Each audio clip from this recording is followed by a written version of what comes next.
讲到这台中5车的协兴铁幕场，去年10月逼出非洲猪瘟，这负责人这姓陈的猪农伯仔囝，为着避免损失暗坎消息，还佫这死猪的数量，家己甲这猪饲药啊拢无效，甚至甲这破病猪送去拍卖。台中地检署今仔日侦结，认为这对伯仔囝涉嫌犯着伪造文书、诈欺取财、废清法等罪嫌，甲因起诉，希望法官就要甲因判罚等。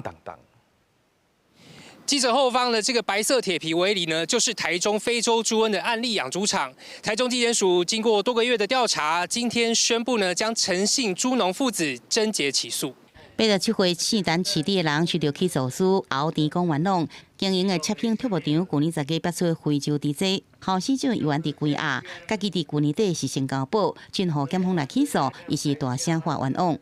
那无冤枉，我遮做下来，佮我三个关。我是活咧几岁，要甲关死感觉个。